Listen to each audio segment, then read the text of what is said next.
할렐루야, 반갑습니다. 자, 지난 1월 1일도 우리가 주일로 지켰는데 오늘 구정인데 또 주일로 지켜서 감사한 주일 오전입니다. 아침입니다. 모두 새해 복 많이 받으시고 한 해 형통한 한 해가 되기를 바라겠습니다. 자, 제가 사는 아파트 앞에는요, 성당이 하나 있습니다. 그래서 그 성당에 보면 제일 먼저 눈에 보이는 게 성모 마리아상이에요. 성모 마리아상을 보면 아기가 이렇게 아기 예수님이 가운데 있고 성모 마리아가 아주 커다랗게 아기를 이렇게 안고 품에 안고 있는 석상을 보고요. 가끔 지나가다가 종종 보는 게 사람들이 그 앞에서 이렇게 기도를 합니다. 그리고 가끔은 꽃다발 같은 것도 그 앞에 이렇게 얹혀져 있어요. 그러니까 저희 동네뿐만 아니라 모든 성당에 가면 제일 먼저 보이는 게 성모 마리아상일 거예요. 그만큼 카톨릭 신앙에서는요, 성모 마리아가 굉장히 중요한 위치를 차지하고 있습니다.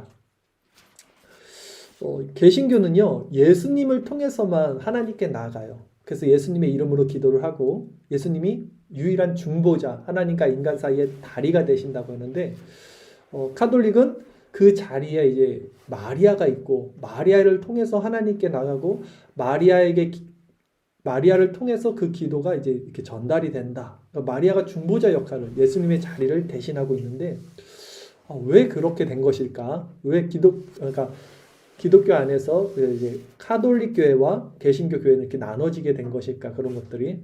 우리는 마리아를 숭배하지 않잖아요. 찬양하지 않고 경배하지 않고 공경의 대상으로만 보는데, 왜 카톨릭은 마리아를 숭배하고 경배하고, 물론 그들은 숭배한다고 그러지 않아요. 자신들은 공경한다고 하지만, 이제 오늘 말씀을 통해 보시겠지만 공경과 경배, 숭배는 달라요.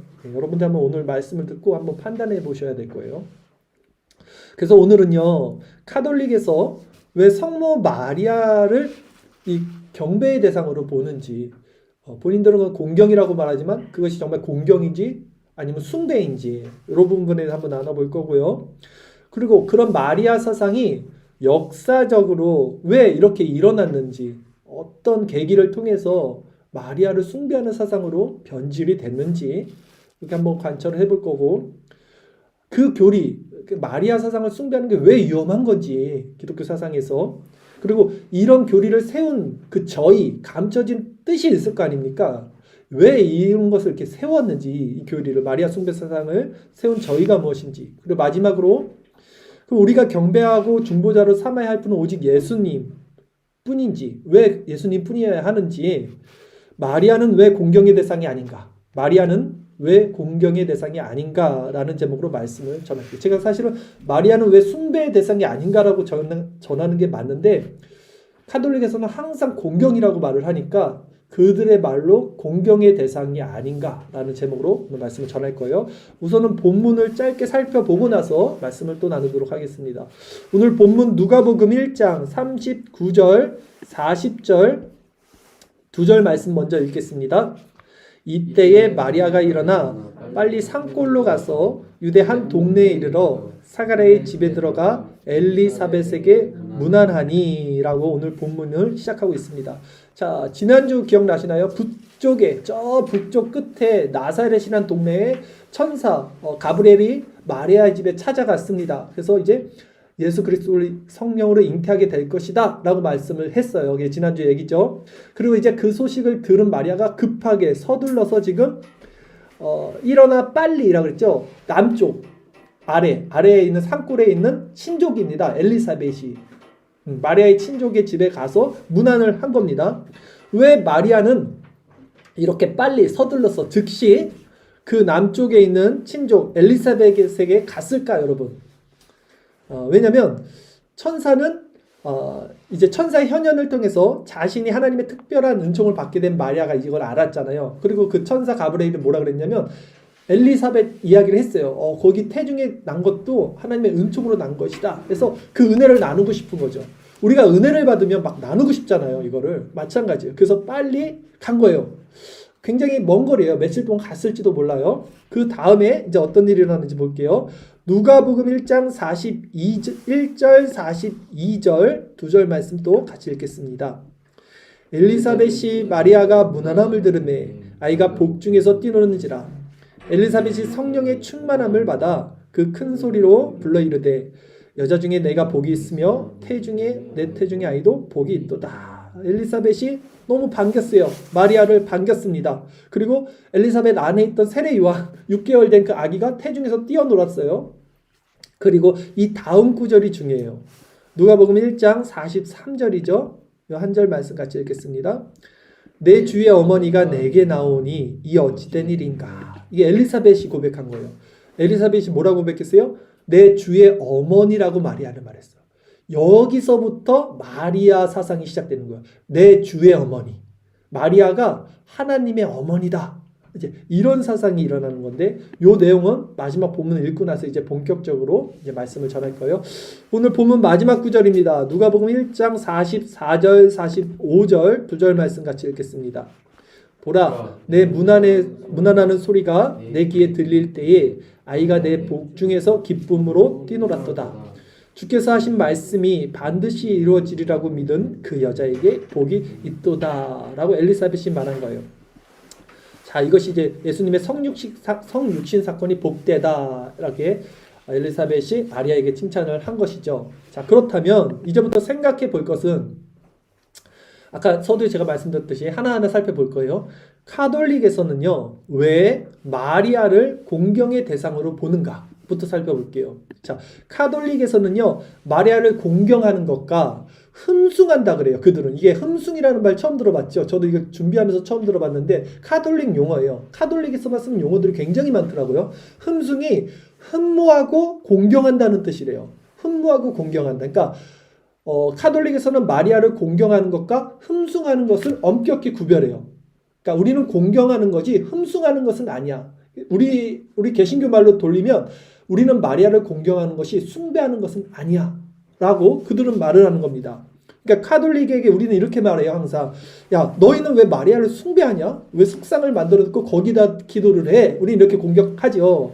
그러면 그들은 아니야, 니네가 오해하는 거야. 우리는 마리아를 숭배하는 것이 아니라 공경하는 거야. 라고 말을 한다는 거예요. 그래서 그 근거가 뭐냐면 이제 카톨릭은 마리아를 공경하는 이유에 대해서 예수님을 낳았어요. 마리아가. 그렇죠? 그리고 낳고 기른 분으로 이게 길렀잖아요. 어쨌든. 그리고 하나님의 뜻에 온전히 순종했어요. 마리아가. 그래서 예수님을 구세주로 믿고 따랐어요. 또 마리아가 평생 동안 십자가 질 때도 옆에 있었고 부활하실 때도 있었고 그 초대 교회도 함께 있었잖아요. 그래서 이런 것을 통해서 신앙인의 모범을 보여줬다. 마리아는 참된 신앙인의 모범이다. 그러니까 참된 신앙의 모범으로서 우리는 마리아를 공경하는 거다라고 정식적으로 카톨릭에서 말합니다. 물론 카톨릭 안에서도 여러 교파들이 있어요. 우리 개신교 안에도 교파가 많은 것처럼. 그래서 카톨릭 안에서도 정말로 마리아를 숭배하는 교파들도 있고 또 그렇지 않은 교파들도 있는데 정식적으로 공식적으로는 우리는 마리아를 숭배하는 것이 아니에요. 이렇게 그냥 공경하는 거야. 그 이유는 마리아가 참된 신앙인의 모범을 보여줬기 때문이다. 너무 좋죠. 너무 이해가 가죠. 이제 이게 그들의 입장이에요. 그런데 그들의 가르침은 그렇지 않아요. 그들은 어떻게 가르치냐면 마리아가 예수님 곁에서 지금도 우리 구원을 위해서 빌어주시는 어머니라고 가르쳐요. 그러니까 중보자라고 가르쳐요. 우리의 중보자는 누구예요? 우리는 어떻게 알고 있죠? 예수님 한 분이라 알고 있죠. 근데 마리아가 지금도 예수님 옆에서 우리의 구원을 위해서 하나님께 빌어준다고 그래요. 그래서 우리가 아니죠. 카톨릭은 마리아에게 기도하는 거예요. 마리아를 중보 삼아 하나님께 나가는 거예요. 기도의 그 대상을. 자, 그리고 마리아는 또한 우리를 위해서 하나님께 청하고 영원한 구원의 은혜를 얻어주는 분이라고 가르치는 거예요. 계속해서. 그래서 성모 마리아를 특별히 우리는 공경하는 거야 라고 말한다는 거예요. 이상하죠? 자, 나아가서 어떻게 마리아를 기념하는 축일을 만들어서 지냅니다. 이들은. 성모 축일, 승천 축일 기념 이런 것들이 있더라고요. 그래서 마리아를 하나님의 어머니, 아까 엘리사벳이 주의 어머니가 어찌 내게 나옵니까? 라는 말을 근거로 하여 하나님의 어머니라고 불러요. 그리고 또 마리아를 자범죄 아시죠? 이렇게 날마다 지는 죄들. 그 죄는 물론이거니와 원죄까지 없는 복된 분이라고 가르쳐요. 원죄가 없는 사람이 세상에 누가 있어요? 누가 한 분 계시죠? 예수님. 근데 원죄가 없다고 가르치면서 우리는 공경하는 거야 라고 말을 한다고요. 그건 공경이 아니죠. 원죄가 없는 사람을 숭배하는 것이 그건 공경이 아닌 거예요. 더 놀라운 것은요. 그들은 마리아가 승천했다고 가르칩니다. 그 근거를 어떻게 두냐면 마리아가 죄가 없으니까, 그러니까 원죄도 없잖아 지금. 원죄가 없으니까 죄가 없는 사람은 어떻게 무덤에 갇힐 수 있느냐. 무덤에 묻힐 수 없다. 죄가 없으니까. 엘리야도 승천하지 않았냐. 또 구약에 누구예요? 승천해서 에녹도 승천하지 않았냐? 당연히 마리아도 승천했을 거야. 이렇게 말을 하고 있다는 거예요. 성경에 마리아 승천했다는 말이 있어요? 없어요. 에녹은 승천했다고 있고 엘리야 승천했다고 있고 예수님이 승천했다고 있으니까 믿는 건데 그들은 성경을 믿는 게 아니라 자신들이 만들어내는 거예요. 그래서 승천했다고 가르쳐요. 진짜 깜짝 놀랐어요. 제가 이거 공부하면서. 와, 정말 이렇게 가르친다고? 그리고 이 모든 것이 마리아를 숭배하는 것이 아니라 공경하는 이유라고 말하고 있어요. 말장난인 거예요. 말장난. 자, 이번에 제가 설교를 준비하면서 이런 내용들을 다 찾아보다가 정말 가슴에 망치로 한 대 맞은 것 같았어요. 제가. 이건 기독교가 아니었어요. 이건 기독교가 아니에요. 카톨릭은. 아예 다른 교리를 가지고 있는 다른 종교더라고요. 완전히 다른 종교였어요. 그래서 종교개혁이 필요했구나. 제가 완전히 인정을 하게 됐어요. 그래서 루터와 칼빈 그런 사람들이 목숨 걸고 종교개혁을 한 거구나. 조금 변질된 게 아니라 완전히 다른 종교로 만들어버린 거예요. 그래서 종교개혁이 필요했던 거예요. 그러면서도 카톨릭에서는요. 마리아를 신격화하지 않는다고 단언합니다. 그들은. 우린 마리아를 신격하는 게 아니야. 원죄도 없고 승천도 했고. 근데 그걸 신격화하는 게 아니고 공경하는 거래요. 말장난을 하고 있어요. 말장난을. 하나님을 모욕하고 있어요. 경배, 숭배가 아니라 공경, 존경의 차원이라고 말을 해요. 그들은 끝까지. 하지만 마리아가 원죄가 없고 심지어 승천까지 했으며 그분을 통해서 기도함에도 불구하고 그것이 신격화는 아니라는 것은 정말로 말장난에 불과하다는 거예요. 그러면 이제 두 번째입니다. 왜 카톨릭은 이런 교리를 만들어서 이런 교리를 가지고 마리아를 숭배하게 되었는지 역사적으로 한번 살펴볼게요. 자, 마리아 숭배 사상은요. 한순간 일어난 게 아니더라고요. 초대교회부터 오늘날까지 1800년, 1900년 그러니까 현대까지 이게 점차적으로 점진적으로 지속적으로 계속 발전된 내용이었어요. 이 교리가. 찾아보니까 초대교회가 있어요. 예수님이 살던 시대니까 뭐 100년, 200년, 300년을 이제 우리 초대교회라고 볼 수 있죠. 그 시대 때는요. 어떤 게 제일 화두였냐면 신앙에서는 교리가 정립되지 않았던 시대고 정립하던 시대잖아요. 예수님의 신성과 인성에 대한 부분이 가장 큰 화두였어요. 그러니까 예수님이 하나님인가 인간인가 예수님이 하나님과 인간을 같이 갖고 있다는 것이 어떤 의미인가를 논의하는 것이 가장 큰 화두였던 거예요. 그 초대교회 때는. 그래서 초대교회 때는 이단들이 많이 생겼는데 그 이단들이 다 예수님을 하나님으로 보는 이단들이 있고 예수님을 인간으로 보는 이단들이 있고 이제 여기서 나눴어요. 예를 들어서 영지주의가 초대교회 이단으로 유명하죠. 영지주의는 그러니까 예수님을 하나님으로 본 거예요. 그러니까 어떤 인간을 악한 거, 인간은 낮은 거. 그래서 예수님의 인간의 어떤 모습으로 보여진 거지만 사실은 인간이 아니라 하나님이셨어. 그냥 그렇게 보여지는 거야. 우리가 무슨 홀로그램 같은 거 보듯이. 이게 영지주의 사상이거든요. 그래서 육은 악하고 영은 선하고 높은 거야. 차원이. 그러니까 그런 식으로 한쪽 측면으로 봤어요. 초대교회는. 예수님을 하나님 아니면 그냥 인간 이런 식으로 나눠서 본 게 초대교회 이단들의 특징이었어요. 그런데 그것을 방지하기 위해서 처음 다루어진 내용이 바로 마리아 사상이었다는 거예요. 그것 때문에 처음 사람들이 마리아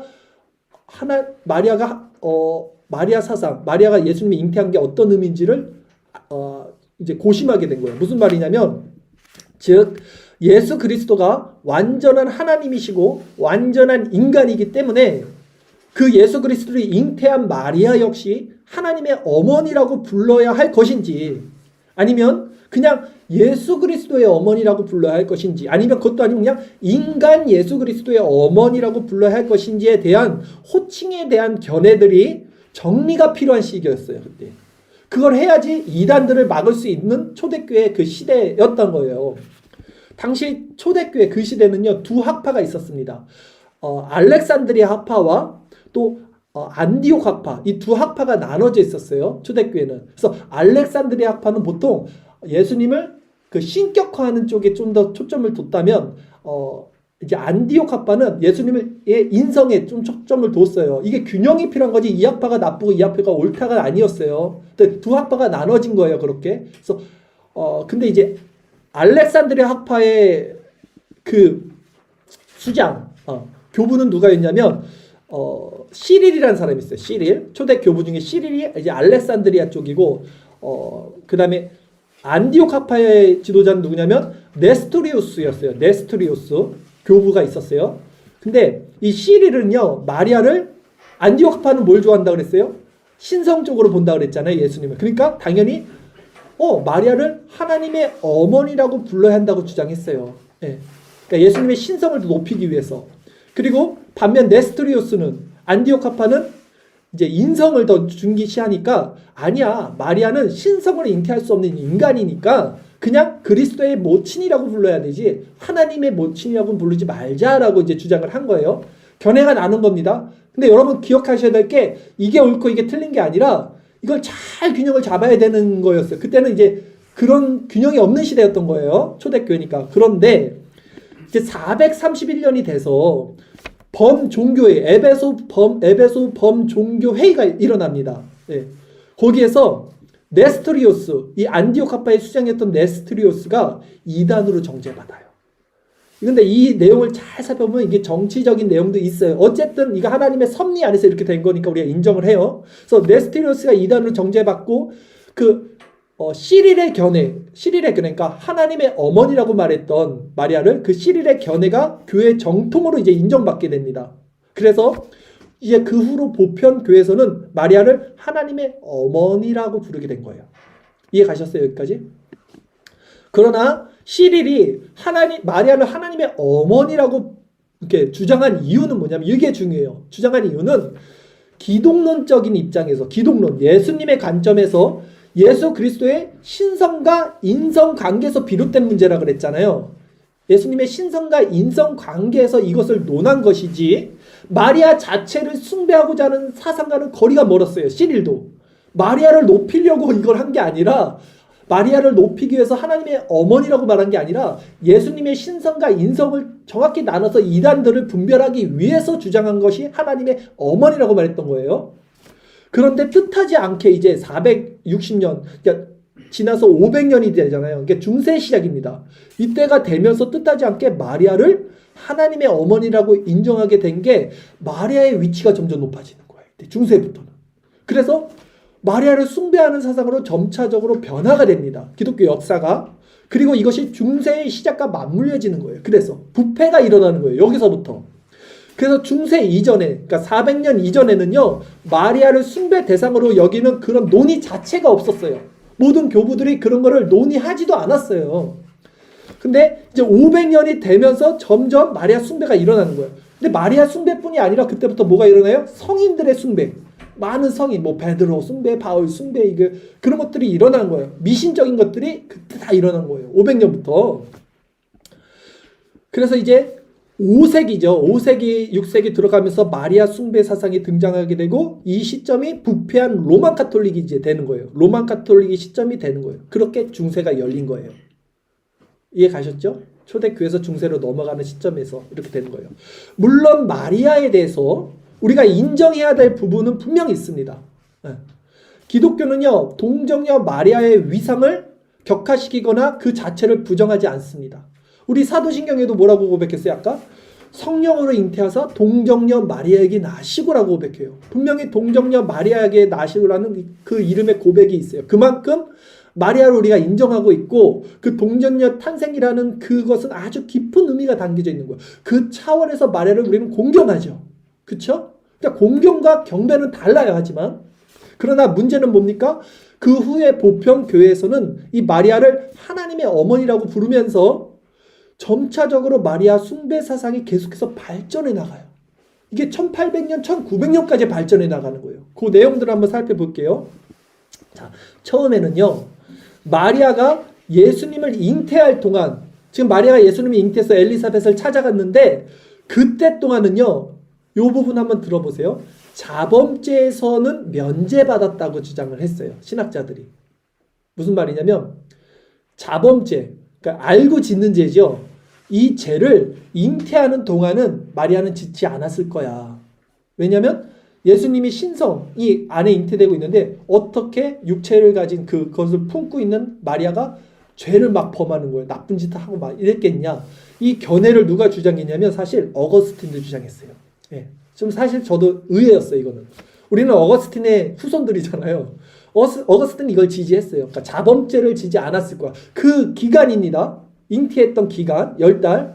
자, 그러나 이 어거스틴이 주장했기 때문에 우리 어쨌든 그 안에서 우리 개혁 신학이 이루어진 거죠. 그러나 중요한 거는 나중에 카톨릭은 이 자범죄를 저지르지 않았을 거야라는 이 사상을 계속해서 높여서 마리아는 원죄까지도 부정한 거예요. 마리아는 원죄까지도 저지른 사람이 아니다. 마리아에게는 원죄도 없었다라고 주장한 것이 이른 것이 이게 문제라는 거죠. 카톨릭은 왜 그렇게 원죄까지 마리아에게 부정을 했냐면 마리아에게 만약에 죄가 있었다면 마리아의 육신 속에 계셨던 예수님도 그 죄, 그 원죄에서 자유할 수 없기 때문에 마리아에게는 죄가 없어. 자범죄는 물론이거니와 원죄도 없어야지만 그 안에 잉태됐던 예수님도 죄가 없다는 논리로 마리아의 원죄를 이렇게 지지한 거예요. 그러므로 마리아는 죄가 없이 예수님을 잉태했다. 이게 마리아 무음설이라고 그래요. 마리아는 없다, 설. 마리아는 죄가 없는 상태에서 예수님을, 죄가 없는 상태에서 예수님을 잉태했다. 이게 마리아의 무음설인데 이게 언제 카톨릭에서 이것을 승인했냐면 1854년이에요. 얼마 안 됐죠. 1854년 교황 비오 9세에 의해서 로마교회 신조로서 이것이 확립됩니다. 딱 마리아 무음설. 마리아는 원죄까지 부정한 거예요. 이제 그때부터 마리아의 공경의 대상이 넘어서 이제 공경과 존경의 대상이 넘어서 완전히 숭배의 대상으로 정당화한 거예요. 면죄부를 딱 받아버린 거예요. 교리가 되면서 원죄 없는 잉태가 선언된 거예요. 원죄 없는 잉태, 원죄가 없는 사람이 탄생한 겁니다. 죄의 삭스는 뭡니까? 사망이에요. 죄의 삭스는 사망인데 이제 죄가 없으면 어떻게 됩니까? 사망하지 않는 거잖아요. 죽지 않는 거잖아요. 그래서 이게 계속 발전되는 거예요. 사상이. 1950년 얼마 지나지 않았어요. 이제 한 70년 전이죠. 1950년에 카톨릭의 그 교황 비오 2세에 의해서 성모 승천까지 이게 발전되는 거예요. 이해 가세요? 죄가 없으니까 이제 승천해야지. 웃기죠? 죄가 없는데 어떻게 무덤에 갇혀. 계속 발전되는 거예요. 이 잘못된 사상. 그러니까 제가 예전에도 말씀드렸듯이 조그만 틀이 처음에 잘못되면 이게 점차 나중에는 벌어지는 거예요. 처음에는 미세합니다. 이 차이가. 보이지도 않아요. 그래서 그걸 인정하잖아요. 근데 나중에는 그게 이 작은 차이가 점점 커져서 나중에는 자범죄가 없어? 그럼 원죄도 없겠지. 원죄가 없어? 그럼 승천했겠네. 나중에 그러다 하나님 되는 거예요. 이단들은 모두 이렇게 봐. 그래서 개혁주의에서는 그 작은 거를 아주 미세한 것까지 첨예하게 보고 그것이 잘못됐다고 비판하는 거예요. 이 원리를 알아야 돼요. 왜 이렇게 개혁주의는 저렇게 꼬치꼬치 캐묻어. 좋은 게 좋은 거지. 다 그냥 겸사겸사 좋아서 하나님 믿으면 되지. 이렇게 퉁치고 가잖아요. 복음주의권들은. 우리는 그렇게 할 수 없는 게 그 작은 차이가 얼마나 큰 차이를 야기시키는 것을 알기 때문에 그렇게 나누는 거예요. 말 한마디, 용어 하나, 이것도 굉장히 조심하는 게 개혁신학입니다. 그 이유가 있어요. 그냥 잘난 체 하려는 게 아니야. 네. 그런 걸 알기 때문에 이렇게 하는 거예요. 자, 그래서 마리아는 이제 승천했어요. 그들의 논리로 따지면. 근데 우리는 물론 마리아가 성령으로 말미암아 예수님을 잉태했다는 것은 인정하죠. 성경에 써 있으니까. 그러나 그럼에도 마리아가 어떻게 죄가 없습니까? 모든 인간에게는 원죄라는 것이 있잖아요. 아담 이후로 태어난 모든 인간에게는. 근데 마리아는 인간이죠. 근데 3단 논법으로 봐도 그러니까 마리아에게는 원죄가 있는 거예요. 그렇죠? 자, 인간에게는 죄가 있어요. 마리아는 인간이다. 그러니까 마리아는 죄가 있다. 그렇잖아요. 인간에게 모든 인간은 아담 이후 태어난 모든 인간은 죄인이라는 것이 성경에 얼마나 많이 나와 있습니까? 한번 찾아볼게요. 세 구절만 찾아볼게요. 우리 시편 14편 2절 3절부터인데요. 한번 쭉 살펴보겠습니다. 시편 14편 2절 3절부터 읽겠습니다.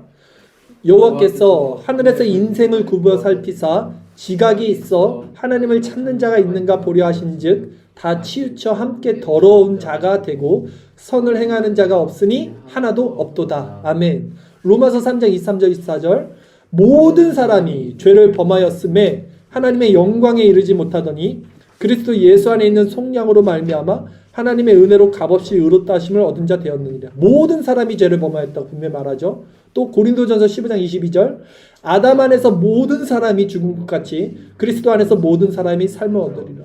분명히 아담 이후 아담 안에서 모든 사람이 죽었다라고 성경은 말을 하고 있어요. 모두 죄인인 거예요. 아담 이후의 모든 인간은. 마리아도 죄인인 거예요. 성경이 분명히 말을 하고 있습니다.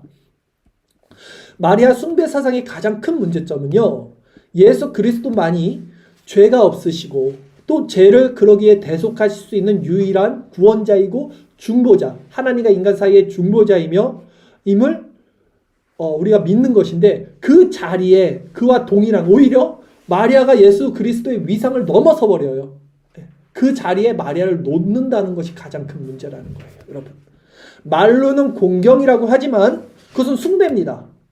그러니까 마리아상을 보면요, 마리아상 한번 보세요. 마리아는 이만해요. 예수님은 요만해, 가운데. 그것도 애기야, 애기 모습으로 이렇게 있고 마리아가 이만해. 그 사람들은 그러면 예수님께 기도하는 게 아니라 마리아한테 기도하고 있다니까, 거기서 나. 그것부터 웃긴 거예요. 마리아를 예수님은 아주 연약한 애기로 표현하고 있고 마리아는 더 위대한 거야. 그리고 사람들은 마리아한테 기도하고 있어요. 그게 어떻게 공경이에요? 숭배지. 그리고 그러한 카톨릭의 신앙은요, 그들의 기도문 아베 마리아 들어보셨죠? 아베 마리아. 그게 마리아를 위한 기도예요. 그 아베 마리아를 통해서 단적으로 증명됩니다. 그들이 마리아를 숭배하는 사상은 아베 마리아. 카톨릭은 사도신경과 더불어 아베 마리아를 그 기도문으로 이렇게 낭송을 하는데, 아베 마리아 내용이 다음과 같아요. 이게 라틴어로 되어 있는데 제가 한번 읽어드릴게요. 한글로. 은총이 가득한 마리아님, 기뻐하소서. 주님께서 함께 계시는 여인 중에 복되시며 태중의 아들 예수님 또한 복되시나이다. 천주의 성모 마리아님, 이제와 저희 죽을 때에 저희 죄인을 위하여 빌어주소서. 아멘. 자, 요 내용들이요, 오늘 우리가 성경 구절 봤던 거, 지난주 봤던 거 내용이 그대로 들어가 있어요.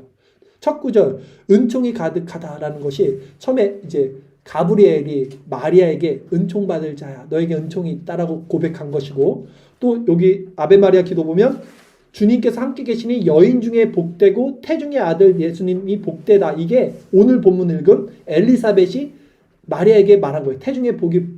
태중의 아들 예수님 복되다. 여인 중에 내가 복되다. 근데 문제는 뭡니까? 아베 마리아 이 세 번째 구절이 있어요. 천주의 성모 마리아님, 이제와 저희 죽을 때에 저희 죄인을 위하여 빌어주소. 이건 성경에 없는 거예요. 이건 추가된 거야. 그러니까 살며시 하나 넣어버렸어. 이거는 이제 508년에 추가된 구절이래요. 508년에 이걸 구절을 추가했어. 천주의 성모 마리아님, 이제와 저희 죽을 때 저희 죄인을 위하여 빌어주소. 우리 죄를 위해서 빌어주시는 분이 누구예요? 주연아? 한 분 누구밖에 없어요? 우리 죄를 빌어주시는 분 누구예요? 예수님밖에 없다니까, 예수님. 근데 그 자리에 마리아를 넣고 있어요. 예수님을 통해서 하나님께 기도로 나가지 않고 그 자리에 마리아가 들어가 중보하고 있는 모습인 거예요.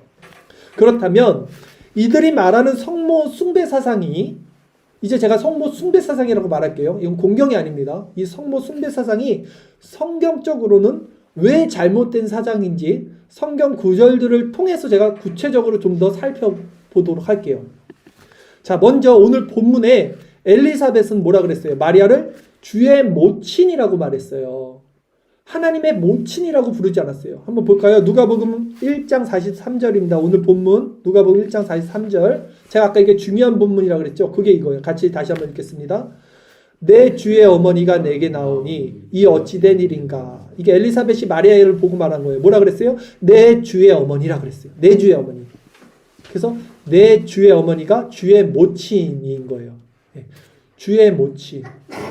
그랬지? 하나님의 모친이라는 말 하지 않아요. 그쵸? 그리고 천사 가브리엘도 마리아에게 뭐라 그랬어요? 여자 중에 복이 있다라고 말했지 하나님의 어머니라는 표현을 쓰지 않아요. 누가복음 오늘 본문 1장 42절 말씀도 다시 한번 읽겠습니다.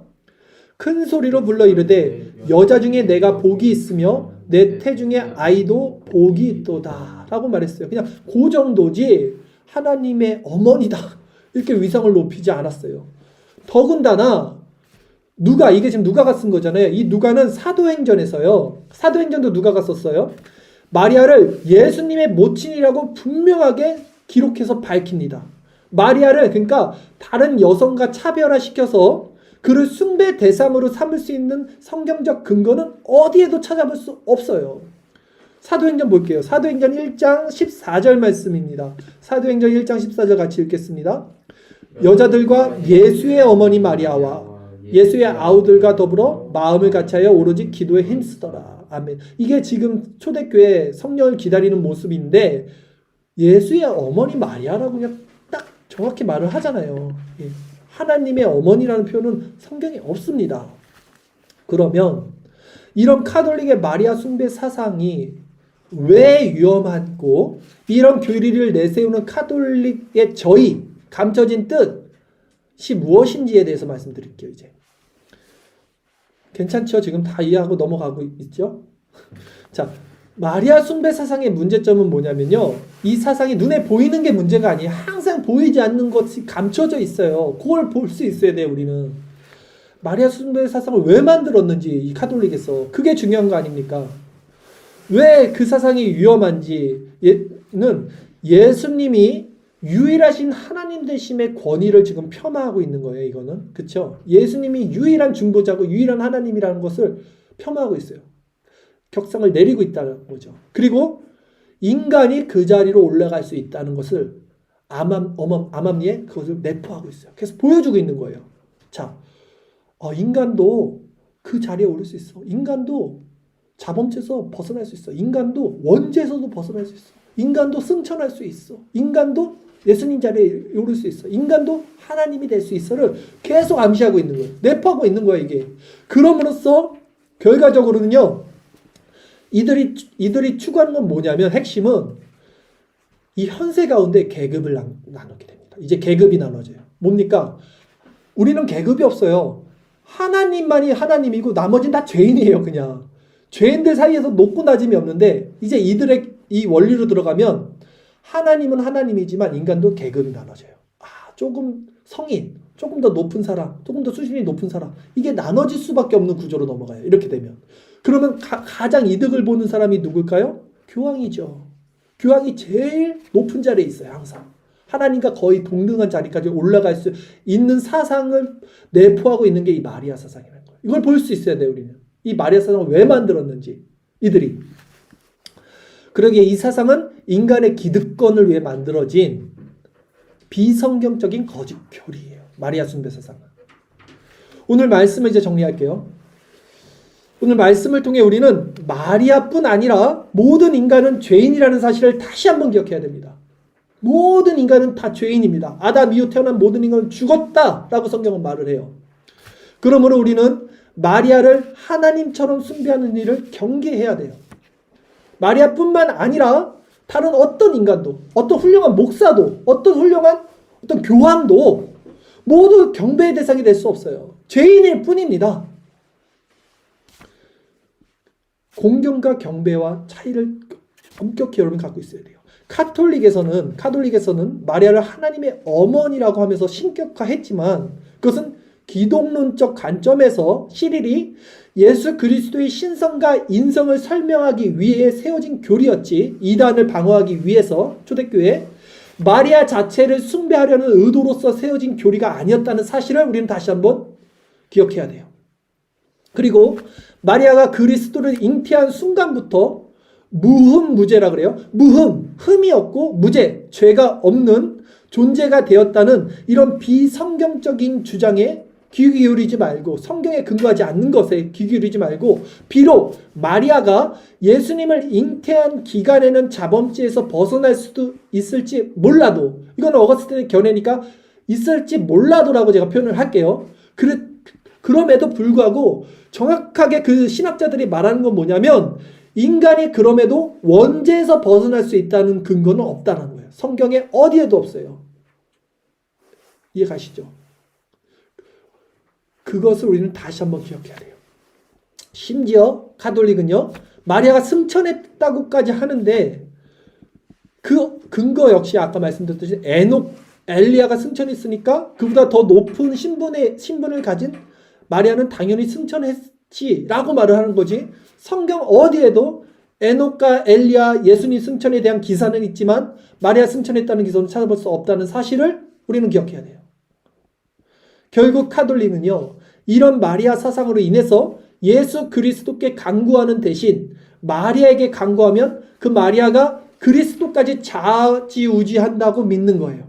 또한 그것은 인간이 그 자리에 갈 수 있도록 교황권의 어떤 권세를 더 높이는 수단으로서 만들어진 저희가 있다라는 것을 여러분은 기억하셔야 됩니다.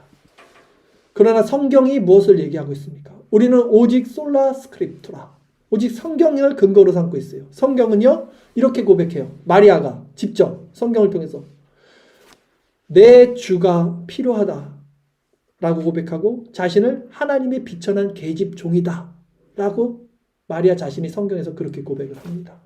그러므로 마리아는 오직 그리스도를 잉태한 복밖에 없어요. 그리스도를 잉태했기 때문에 복된 것이지 달리 신적인 존재로 추앙받을 만한 하등의 이유가 없는 그냥 평범한 여인인 거예요. 마리아는. 오직 우리의 구주는 예수 그리스도시오. 하나님과 인간 사이의 중보자도 오직 한 분 예수 그리스도요. 하나님이면서 인간이신 분도 오직 예수 그리스도요. 예수 그리스도밖에 우리의 구원자가 없음을 이 시간 다시 한번 고백하고 그 믿음으로만 살아가는 자들이 다 되기를 소망합니다. 마지막으로 요한복음 14장 6절 말씀을 읽으면서 오늘 설교를 마치도록 하겠습니다. 요한복음 14장 6절 말씀을 우리 같이 고백하면서 예수님만이 오직 우리의 구원자, 우리의 중보자, 우리의 하나님임을 고백합시다. 같이 고백하겠습니다. 예수께서 이르시되 내가 곧 길이요 진리요 생명이니 나로 말미암지 않고는 아버지께로 올 자가 없느니라. 아멘. 기도드리겠습니다.